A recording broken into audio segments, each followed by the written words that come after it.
प्रिय विद्यार्थियों, Hindi online classes में आप सभी का स्वागत है। आज की कक्षा में हम पिछली कक्षा में जो हमने शब्द विचार का टॉपिक पढ़ा उसी को हम आगे बढ़ा रहे हैं। अगर हमारा पढ़ाया हुआ आपके समझ में आ रहा है तो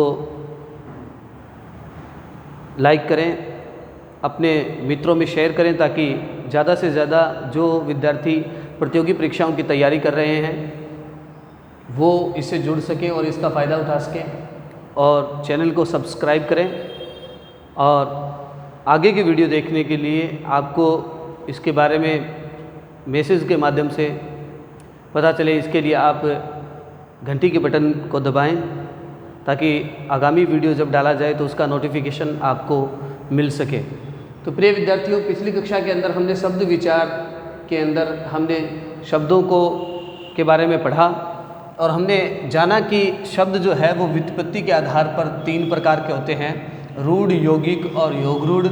शब्द प्रयोग के आधार पर विकारी और अविकारी 2 भागों में विभाजित हो जाते हैं और विकारी जो है वो संज्ञा, सर्वनाम, क्रिया, विशेषण, ये विकारी हैं और अविकारी क्रिया, विशेषण, संबंध बोधक, समुच्चय बोधक और विस्मयादि बोधक ये अविकारी हैं। तो इनके बारे में हमने पिछली कक्षा के अंदर पढ़ा, यहाँ तक हमने पढ़ लिया था और मैंने आपसे ये कहा था कि ये जो हैं संज्ञा, सर्वनाम, क्रिया विशेषण, संबंध बोधक, समुच्चय बोधक, विस्मयादि बोधक, इनके बारे में हम जैसे जैसे आगे हम पढ़ेंगे तो ये टॉपिक जो है वो अपने आप में विशेषता रखने वाले हैं, इसलिए हम इनको अलग से एक एक करके पढ़ेंगे। संज्ञा को अलग से पढ़ेंगे, सर्वनाम को अलग से पढ़ेंगे, क्रिया को अलग से पढ़ेंगे, विशेषण को अलग से पढ़ेंगे, क्रिया विशेषण को अलग से पढ़ेंगे, संबंध बोधक को अलग से पढ़ेंगे और समुच्चय बोधक और विस्मयादि बोधक इनको हम अलग अलग से पढ़ेंगे। विकारी और अविकारी प्रयोग के आधार पे होते हैं। तो यहाँ तक हमने पिछली कक्षा के अंदर पढ़ लिया था। आज हम पढ़ने जा रहे हैं उत्पत्ति के आधार पर शब्द, यानी शब्द जो है उनको बांटा गया है और शब्द उत्पत्ति के आधार पर कितने होते हैं। तो शब्द उत्पत्ति के आधार पर 4 प्रकार के मुख्य रूप से माने जाते हैं और कुछ जो हैं वो 5 भी मानते हैं इनकी भेद। तो शब्द उत्पत्ति के आधार पर तत्सम, तद्भव, देशज और विदेशज, ये मुख्य रूप से 4 माने जाते हैं, तत्सम, तद्भव, देशज और विदेशज। तो देखिए, सबसे मोटी बात जो है, विद्यार्थी जो है वो बार बार इसको तत्सम तद्भव का जो ये विषय है, ये टॉपिक जो है, इसमें हम क्या करते हैं, आमतौर पर विद्यार्थियों को हमने देखा है कि वो विद्यार्थी क्या करते हैं कि जो तत्सम तद्भव की जो शब्दकोश है उसको वो क्या करते हैं, सिर्फ ये अग्नि, आग, अक्षी, आँख, अश्व, घोड़ा, इस प्रकार से केवल उनको पढ़ते हैं, रटते हैं। तो आज की कक्षा के अंदर हम आपको कुछ ऐसे नियम बताएंगे जिनमें हम इनको, उन नियमों को अगर याद कर लेंगे तो वो तत्सम और तद्भव हम पहचान सकते हैं आराम से। कोई भी शब्द लिखा हुआ होगा उसको हम आसानी से समझ सकते हैं कि भी वो तत्सम कौन सा है और तद्भव कौन सा है। और वैसे पारिभाषिक तौर पर अगर देखा जाए तो तत्सम किसे कहेंगे, तो देखिए तत् प्लस सम मतलब तत्सम। अब इस नाम को पढ़ते हैं तो ही हमारे दिमाग में ऐसा आता है कि संस्कृत जैसा शब्द दिखाई देता है, तत्सम। तो इसकी परिभाषा हमें ये मिलेगी, तत्सम कहते किसे हैं कि ऐसे शब्द जो मूल रूप से संस्कृत भाषा के हों, ऐसे शब्द जो मूल रूप से संस्कृत भाषा के हों और वर्तमान में भी इतना लंबा समय जो है वो तय करने के बाद भी ये शब्द जो मूल रूप से संस्कृत भाषा के हैं, आज भी ये शब्द ऐसे के ऐसे ही हिंदी में प्रयोग किए जाते हैं। यानी मूल रूप से तत्सम शब्द है, ये मूल रूप से संस्कृत के हैं, संस्कृत भाषा के होने के बाद भी आज भी जैसे हैं वैसे के वैसे, वैसा ही रूप आज भी हिंदी के अंदर इनका प्रयोग किया जाता है। वो क्या होते हैं, तत्सम शब्द कहलाते हैं। जैसे देखिए, उदाहरण के तौर पर अगर हम देखें तो जैसे अश्व, अश्व, अब अश्व संस्कृत का शब्द है, अग्नि, अग्नि संस्कृत का शब्द है, तो ये अश्व जो है वो तत्सम शब्द है और इसका तद्भव क्या होगा, घोड़ा।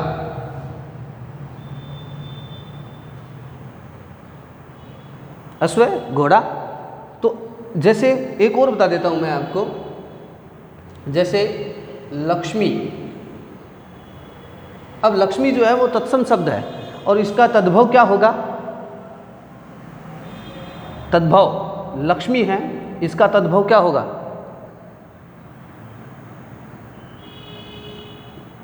लक्ष्मी लिच्छमी।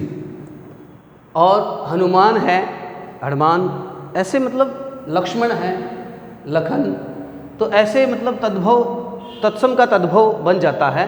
तो ये मूल रूप से जैसे शब्द थे वैसे के वैसे ही यदि काम में लिए जा रहे हैं आज भी, तो वो तो क्या कहलाएंगे?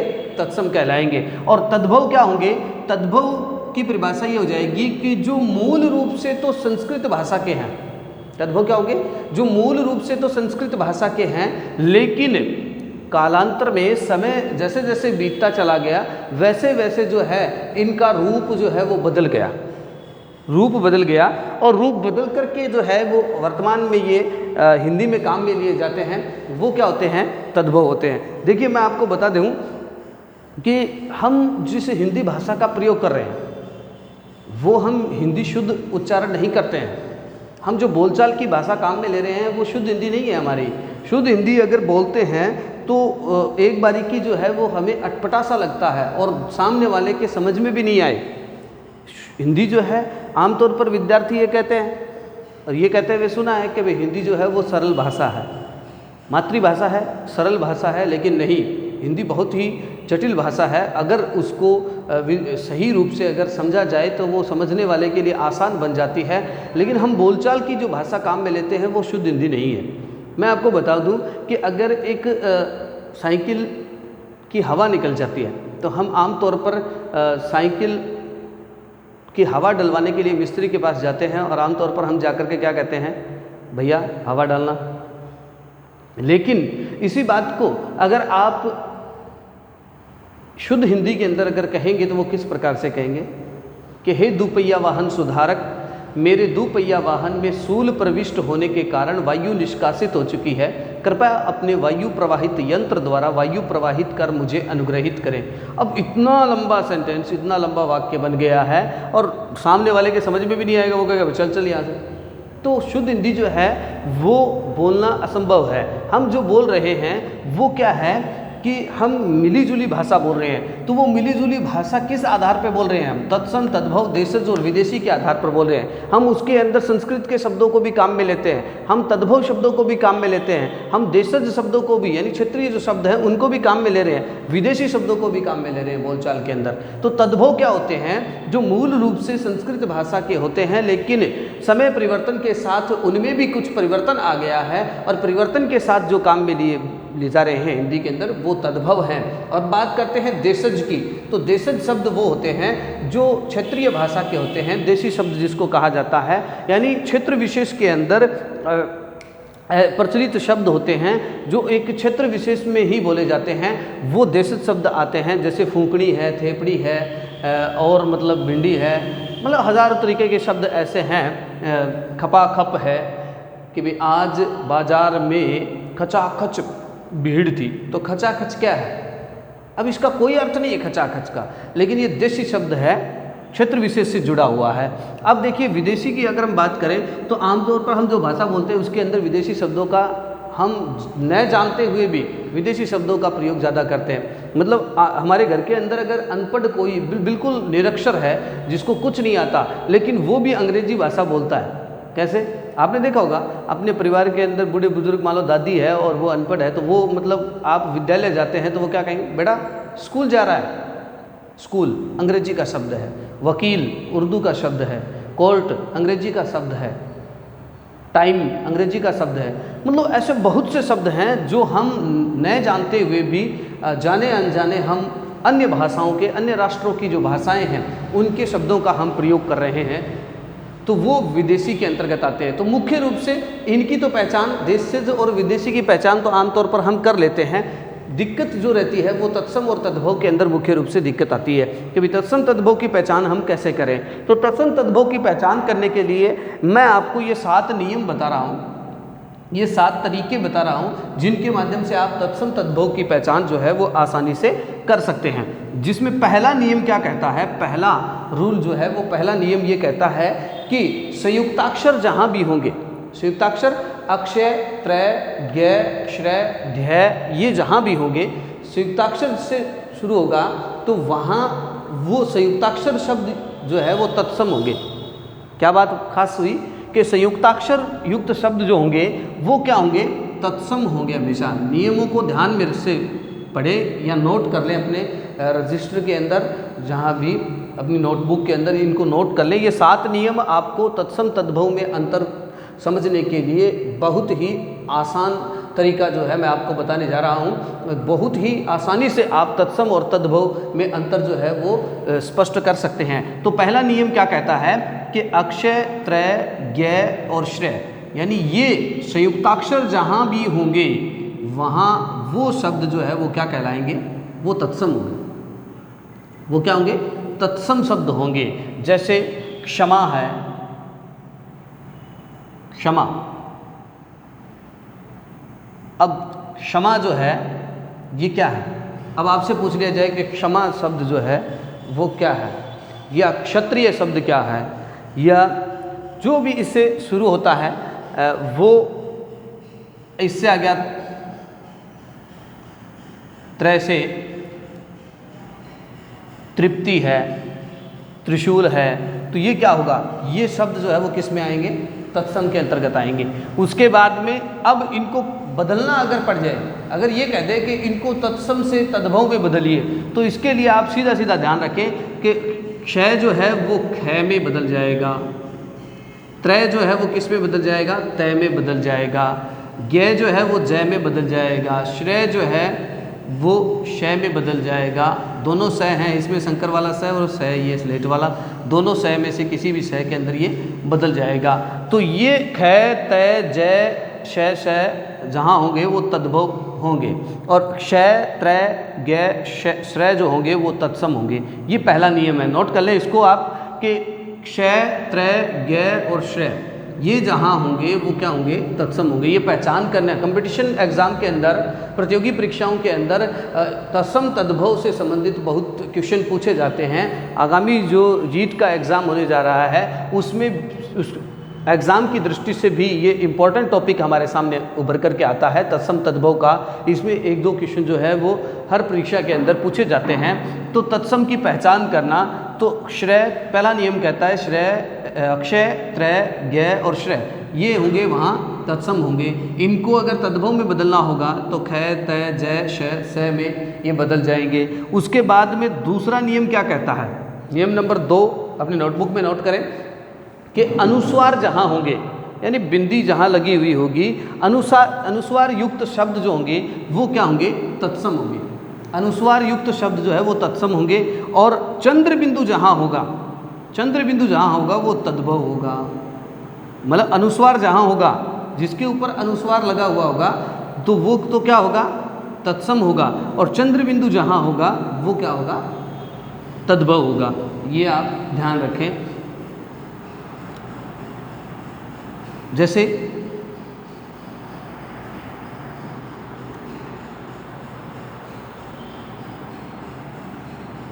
ये हो गया चंद्र,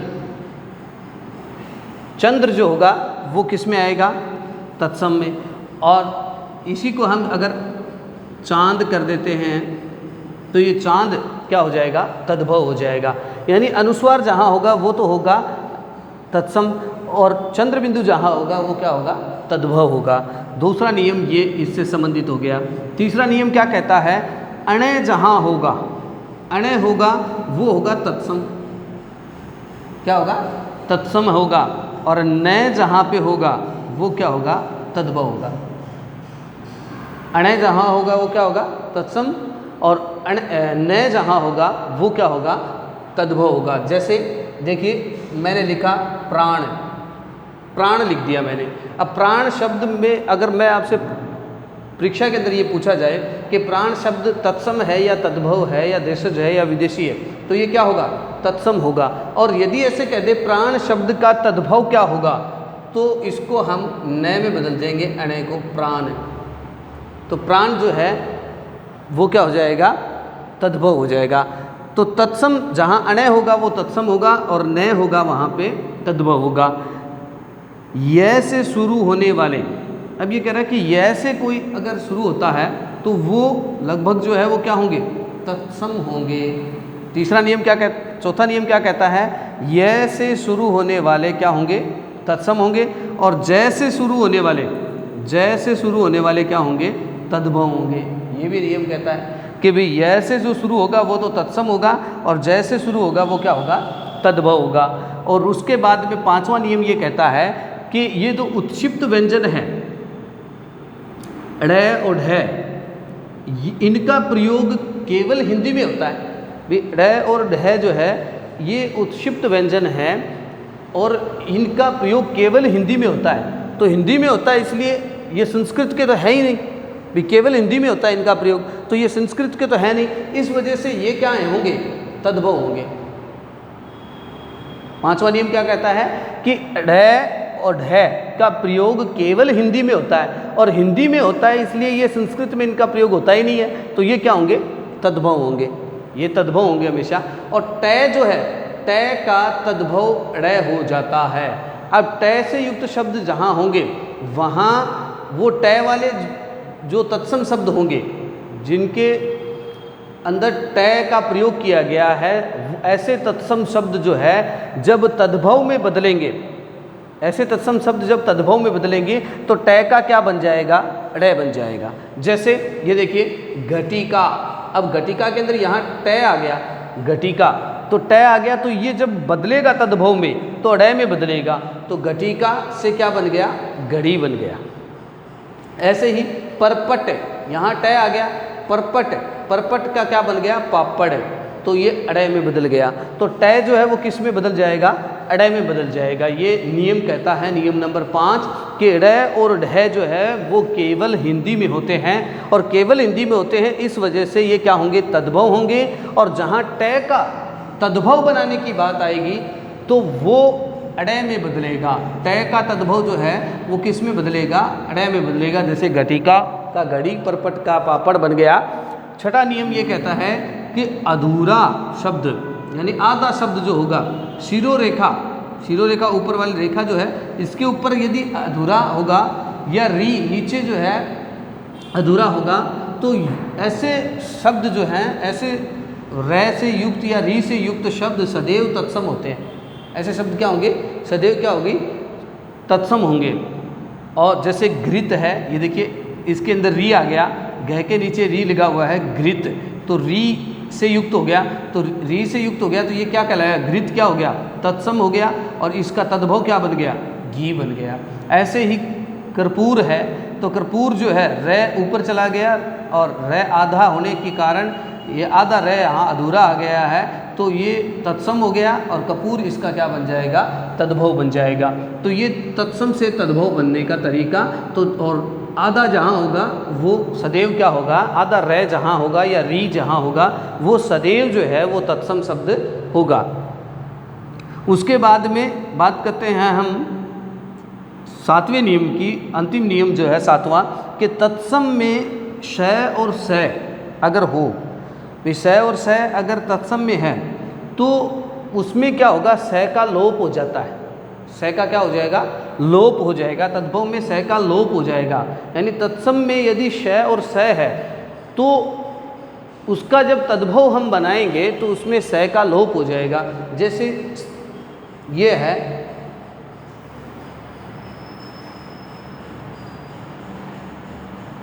स्थन, ये आ गया स्थन। अब स्थन में स है तो स का लोप हो जाएगा और इसका तद्भव क्या बन जाएगा, थन बन जाएगा। ऐसे स्थिति है, स्थिति में स है तो स का लोप हो जाएगा और थिति बन जाएगा। तो स का लोप हो जाना, ये नियम नंबर 7 है। तो इस प्रकार से 7 नियम, आप इस 7 नियमों के माध्यम से तत्सम और तद्भव में अंतर स्पष्ट कर सकते हैं। इन 7 नियमों को आप अपने रजिस्टर में मेंटेन कर लें ताकि भविष्य में जब भी आप तत्सम तद्भव के टॉपिक को पढ़ें तो आप आपको याद करने की, आपको रटने की आवश्यकता न पड़े, आप सीधे सीधे जो है वो इनके बारे में समझ सके। पहला नियम, अक्षय त्रय गैर ये संयुक्त वाले जो है वो तत्सम होंगे, और ये बदलेंगे कैसे, ख तय जय स में बदलेंगे, वो तद्भव हो जाएगा। अनुस्वार वाले तत्सम होंगे, चंद्र बिंदु वाले तद्भव होंगे, अणय वाले तत्सम होंगे, नय वाले तद्भव होंगे, य से शुरू होने वाले तत्सम होंगे, जय से शुरू होने वाले तद्भव होंगे। ड़ और ढ जो है वो हमेशा क्या होंगे, तद्भव होंगे, और टय बदलेगा किस में, ड़ में बदलेगा। और अधूरे जो होंगे, अधूरा र जो या री होगा वो हमेशा तत्सम होगा, और श और स तत्सम में यदि है तो वो स का लोप हो जाएगा, और जैसा है वैसा का वैसा बाकी आ जाएगा। तो ये है तत्सम तद्भव। देशज और विदेशी, देशज जो है वो क्षेत्रीय भाषा के होते हैं, विदेशी जो है वो अन्य राष्ट्रों के, वो विदेशी के अंतर्गत आते हैं। तो ये हमारे उत्पत्ति के आधार पर शब्द हो गए कि उत्पत्ति के आधार पर शब्द 4 प्रकार के होते हैं, तत्सम, तद्भव, देशज और विदेशी। अब हम बात करते हैं अर्थ के आधार पर शब्द। तो अर्थ के आधार पर शब्द जो है वो कौन कौन से होते हैं। तो अर्थ के आधार पर शब्द है पर्यायवाची, विपरीतार्थक, समरूप या श्रुति समभिन्नार्थक, अनेक शब्दों के लिए एक शब्द, अनेकार्थी शब्द, एकार्थक प्रतीत होने वाले शब्द। ये जो हैं ये क्या हैं, अर्थ के आधार पर शब्दों के प्रकार हैं। तो इनको हमें पढ़ना पड़ेगा। पर्यायवाची जो होते हैं वो क्या होते हैं, पर्यायवाची क्या होते हैं, एक शब्द जो है उसके अनेक नाम जो होते हैं वो पर्यायवाची होते हैं। जैसे अब अगर हम देखें कमल के पर्यायवाची, तो कमल का पंकज, नीरज, जलज, तो ये इसके पर्यायवाची है। आँख के पर्यायवाची अक्षी, नेत्र, लोचन, चक्षु, ये आँख के पर्यायवाची है। अश्व के पर्यायवाची घोड़ा, घटक। तो ये मतलब क्या है, पर्यायवाची होते हैं, जो एक के अनेक नाम हो वो पर्यायवाची होते हैं। विपरीतार्थक मतलब विपरीत अर्थ देने वाले, वो विपरीतार्थक आते हैं। समरूप, श्रुति समभिन्नार्थक मतलब सुनने में जो एक जैसे लगते हो लेकिन अर्थ उनके अलग अलग निकलते हो, वो क्या होंगे, श्रुति समभिन्नार्थक होंगे। अनेक शब्दों के लिए एक शब्द, वन वर्ड जिनको अंग्रेजी में कहा जाता है, अनेक शब्दों के लिए एक शब्द। तो बहुत एक वाक्य होगा पूरा, और उसके लिए उस वाक्य को एक ही शब्द में हम अगर काम में लेंगे तो वो क्या होगा, अनेक शब्दों के लिए एक शब्द होगा। मतलब जैसे जो कभी मरता नहीं हो तो अमर, तो ये जो कभी मरता नहीं हो, इतने शब्दों के लिए एक ही शब्द काम में लिया, अमर। जो कभी खाली न हो, अक्षय। तो ऐसे मतलब अनेकार्थी शब्द, मतलब एक ही शब्द के अनेक अर्थ निकलना, वो क्या होता है, अनेकार्थी शब्द होते हैं। जिनमें एक ही अर्थ के, एक ही शब्द के अनेकों अर्थ निकलें, वो अनेकार्थी शब्द होते हैं। जैसे कनक है तो कनक का सोना भी होता है, धतूरा भी होता है, और कनक गेहूं को भी कहा जाता है। ऐसे मतलब एक शब्द के अनेक अर्थ होना। एकार्थक प्रतीत होने वाले शब्द मतलब एक जैसे अर्थ निकलने वाले शब्द। तो ये अर्थ के आधार पर हैं कि भी अर्थ के आधार पर शब्द कितने हो गए, पर्यायवाची, विपरीतार्थक, समरूप, श्रुति समभिन्नार्थक, अनेक शब्दों के लिए एक शब्द, अनेकार्थी शब्द, एकार्थक प्रतीत होने वाले शब्द। तो इस प्रकार से आज हमारा ये जो शब्द विचार का टॉपिक है ये कंप्लीट होता है। अगर हमारी क्लास आपको अच्छी लगी है तो इसको ज़्यादा से ज़्यादा लाइक करें, शेयर करें और चैनल को सब्सक्राइब करना न भूलें। शुक्रिया, धन्यवाद।